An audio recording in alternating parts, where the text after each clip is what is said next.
ITIS ಪಾಲಿಸಿಯನ್ನ ITBT ಸೆಕ್ಟರ್ಗೆ ನಾನು ಮತ್ತೆ ಹೇಳ್ತಾ ಇರೋಂಥದ್ದು. ಶರತ್ ಅಣ್ಣವರು ಕಿಯಾನಿಕ್ಸ್ ನ ಅಧ್ಯಕ್ಷರಿದ್ದಾರೆ, ಗೌರವಾನ್ವಿತ ಪ್ರಿಯಾಂಕ್ ಖರ್ಗೆ ಅವರು ITBT ಮಿನಿಸ್ಟರ್ ಇದ್ದಾರೆ. ನಾನು ಹೇಳ್ತಿರೋಂಥದ್ದು ಕ್ಯಾಪಿಟಲ್ ಔಟ್ಲೆ ಬೆನಿಫಿಟ್ಸ್ ಅನ್ನ ಏನ್ ಕೊಡ್ತಾ ಇದ್ದಾರೆ ಬೇರೆ ರಾಜ್ಯಗಳು. ತೆಲಂಗಾಣ IT ಪಾಲಿಸಿ 2023 to 28 ಮಾಡಿದ್ದಾರೆ. ನಮ್ಮ ಮಹಾರಾಷ್ಟ್ರ ಅವರು ಸಹ 2024 ಅಲ್ಲಿ IT ಪಾಲಿಸಿಯನ್ನ ಮಾಡಿದ್ದಾರೆ. IT ಪಾಲಿಸಿ ನಮ್ಮ ರಾಜ್ಯ ಮಾಡಿರುವಂತದ್ದು ಕಾಂಪಿಟೇಟಿವ್ಲಿ ಬೇರೆ ಸ್ಟೇಟ್ಸ್ ಅನ್ನ, ಎಸ್ಪೆಷಲಿ ಹೈದರಾಬಾದ್, ಚೆನ್ನೈ ಮತ್ತು ಮುಂಬೈ, ಇದನ್ನ ಬೀಟ್ ಮಾಡಲಿಕ್ಕೆ ಕೇವಲ 967 ಕೋಟಿ 5 ವರ್ಷಕ್ಕೆ ITBTಗೆ ಮೀಸಲಿಟ್ಟಿರುವಂತದ್ರ ಬಗ್ಗೆ ನಾನು ಮಾತಾಡ್ತಿರುವಂತದ್ದು. ಅದನ್ನ ಹೆಚ್ಚು ಮಾಡಬೇಕು ಅಂತ ಹೇಳಿ ನಾನು ಇಲ್ಲಿ ಬೇಡಿಕೆಯನ್ನ ಇಡ್ತಿರುವಂತದ್ದು ಸಭಾಧ್ಯಕ್ಷರೇ.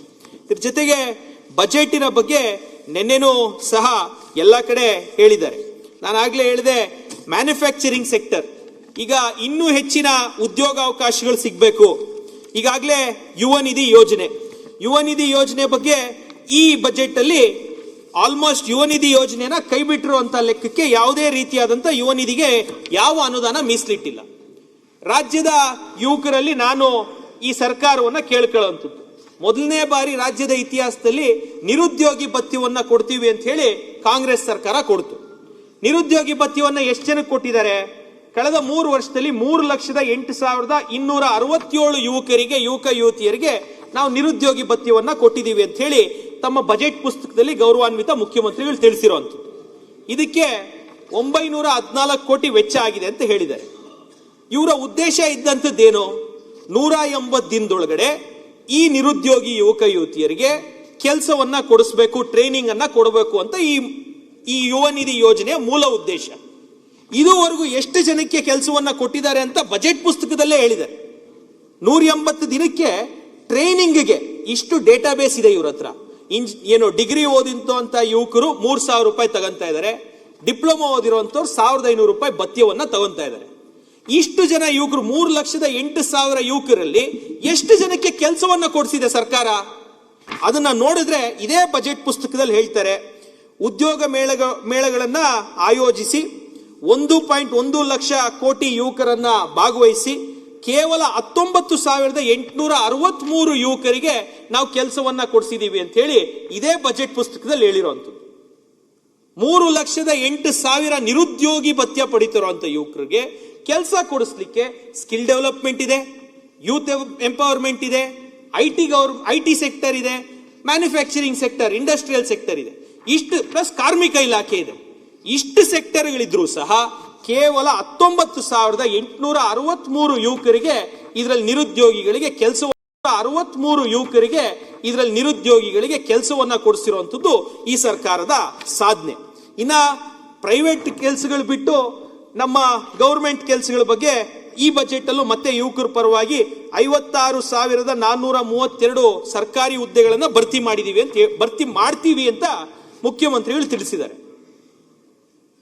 ಸಭಾಧ್ಯಕ್ಷ, 2014ನೇ ಇಸ್ವಿಯಲ್ಲಿ ನಾನು ಸಹ ಗ್ರಾಜ್ಯುಯೇಟ್ ಆಗಿದ್ದು, ಅವತ್ತು ನನಗೆ 21 ವರ್ಷ. 2026ನೇ ಇಸ್ವಿ ಇವತ್ತು ಬಂದು ಕೂತಿದ್ದೀವಿ.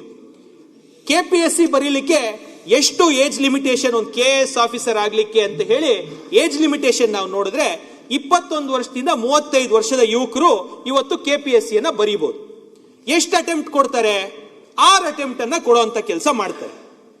ಈ ಕಳೆದ 10 ವರ್ಷದಲ್ಲಿ ಎಷ್ಟು ಬಾರಿ KPSC ಎಕ್ಸಾಮ್ ಗೆಜೆಟೆಡ್ ಪೋಸ್ಟಿಂಗ್ ನಡೆದಿದೆ ಅಂದ್ರೆ ಕೇವಲ 3 ಅಟೆಂಪ್ಟ್ ಅನ್ನ ಇಷ್ಟು ಯುವಕರು ಕೊಟ್ಟಿದ್ದಾರೆ. ಏಜ್ ಲಿಮಿಟ್ ಇವತ್ತು 35 ವರ್ಷ. ನನ್ನ ಜೊತೆ ಗ್ರಾಜ್ಯುಯೇಟ್ ಆದಂತ ಪ್ರತಿಯೊಬ್ಬರಿಗೂ, ನನ್ಗೆ ಇವತ್ತು 34 ವರ್ಷ, ಪ್ರತಿಯೊಬ್ಬರಿಗೂ ಇವತ್ತು 35 ವರ್ಷ ಆಗಿದೆ. ಅವ್ರಿಗೆ 6 ಅಟೆಂಪ್ಟ್ ಕೊಡಬೇಕಾಗಿತ್ತು. ಎಲ್ಲಾ ಸರ್ಕಾರಗಳು, ನಾನು ಈ ಸರ್ಕಾರ ಬಂದ ನಂತರ ಒಮ್ಮೆ ಸಹ ಎಕ್ಸಾಮ್ ಅನ್ನ ಒಂದ್ಸತಿ ಕರೆದಿದ್ದ ಎಕ್ಸಾಮ್ ಅಲ್ಲಿ ಪ್ರಶ್ನೆ ಪತ್ರಿಕೆಯಲ್ಲಿ translation error 90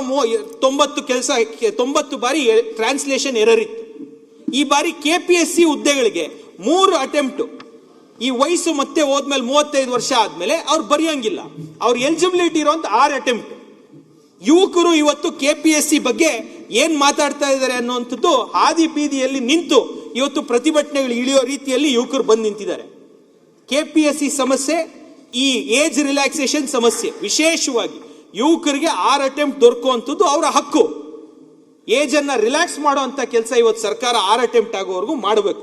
KPSC gazetted post ಅಲ್ಲಿ ಯಾವ ರೀತಿ ಇದ್ದಾರೆ ಅಂತ ಹೇಳಿ ಪ್ರಿಯಾಂಕ್ ಖರ್ಗೆ ಅವರೇ ಎದ್ದು ನಿಂತ್ಕೊಂಡ್ರು. ಸರ್ ಇವ್ರು 2017 ಬ್ಯಾಚ್ ಸರ್, ಸರ್ ಇವ್ರು 2021 ಬ್ಯಾಚ್ ಅಂತ ಅಧಿಕಾರಿಗಳಿಗೆ ಅವ್ರ ಬ್ರ್ಯಾಂಡ್ ಕೊಟ್ಬಿಟ್ಟಿದ್ದಾರೆ ಅಂತ ಹೇಳಿ ಪ್ರಿಯಾಂಕ್ ಖರ್ಗೆ ಅವರೇ ಇದೇ ಸದನದಲ್ಲಿ ಈ ಬಾರಿನ ಎದ್ದು ನಿಂತ್ಕೊಂಡು ತಿಳಿಸಿದ್ದಾರೆ. ಹಾಗಾಗಿ ಯುವಕರಿಗೆ ಹೆಚ್ಚಿನ ಉದ್ಯೋಗಗಳನ್ನ ಕಲ್ಪಿಸೋ ನಿಟ್ಟಿನಲ್ಲಿ ರಾಜ್ಯ ಸರ್ಕಾರ ವಿಶೇಷವಾದಂತ ನ್ಯೂ ಇಂಡಸ್ಟ್ರಿಯಲ್ ಪಾಲಿಸಿ 2025 to 30 ಇದರಲ್ಲಿ ಅವರು ಮೆನ್ಷನ್ ಮಾಡಿದ್ದಾರೆ 50% ಜಾಬ್ಸ್ ಅನ್ನ ನಾವು ಸ್ಥಳೀಯರಿಗೆ ಕೊಡ್ತೀವಿ ಅಂತ.